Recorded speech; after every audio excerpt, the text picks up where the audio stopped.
Voltemos aqui à narrativa. Ele, então, temia o julgamento das autoridades celestes, daí o receio dele. Quando, de improviso, ele chegou lá, todo humilde, todo puxa, o que vai acontecer comigo? Aí conta aqui, Jesus, que de improviso ele foi aureolado, né? Aureolado por brilhante diadema. E por que, em lágrimas, indagasse, mas por que eu estou recebendo esse prêmio? Eu não mereço isso. Foi, então, informado de que a sublime recompensa se referia à sua triunfante posição na guerra contra o mal, em que se fizera valoroso empreiteiro. Deu para entender. Aquele spoiler que eu dei antes ali está se confirmando, não é isso? Foi dito a ele, pelas autoridades celestes, que, embora ele não tenha podido fazer a caridade material, a caridade monetária, né? A luta contra o mal que Jesus descreveu nessa história, nessa parábola, né? Foi fundamental para que ele recebesse aquele diadema, como vocês escutaram a narrativa aqui. Né? Aí conta o Lúcio que Jesus, então, fixou o olhar nos aprendizes, nos seus discípulos, né?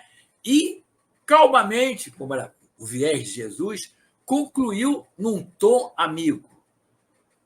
Mas para não deixar dúvida para ninguém, nem para os apóstolos, nem para nós, que estamos hoje escutando, lendo esse texto, e a outros irmãos nossos que já tiveram anteriormente acesso a ele. Para não ter dúvidas. Que disse o mestre: distribuamos o pão e a cobertura, se proteger do frio.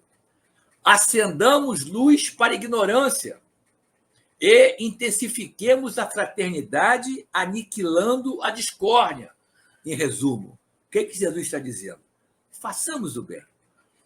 Mas aí Jesus conclui: mas não nos esqueçamos do combate metódico e sereno contra o mal em esforço diário, convictos de que, nessa batalha santificante, conquistaremos a divina coroa da caridade desconhecida, que é o título do estudo de hoje, né? Da página em estudo hoje. Né? Então, o que Jesus está chamando a atenção, que é fundamental que nós façamos o bem, não tenha dúvida, né? Mas não podemos nos esquecer de, concomitantemente, né, de combater o mal de uma forma metódica e serena, ou seja, de uma forma contínua, digamos até mecânica e tranquila, né? Num esforço diário. É como eu gosto de dizer, não dá para você ser cristão, não vou nem falar em ser espírita, né? Não dá para você ser cristão até às 2 horas da tarde. Você tem que ser cristão às 24 horas do dia. E nós, que recebemos o Consolador Prometido, que é o cristianismo redivivo, com mais razão ainda, já que aspectos dos ensinos de Jesus que não ficaram totalmente explicitados naquela época foram explicitados pelos espíritos nesse trabalho com Allan Kardec, nós não temos razão para não seguirmos por essa linha. Tá certo? Fazer o bem às 24 horas do dia, os 7 dias da semana, os 30 ou 31 dias do mês, os 365 ou os 366 dias do ano. Não nos resta outra opção. Não existe isso. Né? Não é o nosso alvo, como já foi dito no início, não é chegarmos à perfeição possível, uma criatura de Deus? Não queremos progredir? Então, meus amigos, é uma ação dupla. Procurar fazer o bem, e Jesus, nesse texto aqui, voltou a nos dar algumas possibilidades de fazer o bem, mas também combater o mal. Não deixar que o mal se instale. Porque quando o mal se instala com um companheiro, que a gente está vendo que está acontecendo isso, está implícito nisso aqui, no comportamento do personagem da história. Né? Nós temos o dever de procurar ajudar essa criatura a não deixar o mal se instalar nela. Sem forçar a barra, né?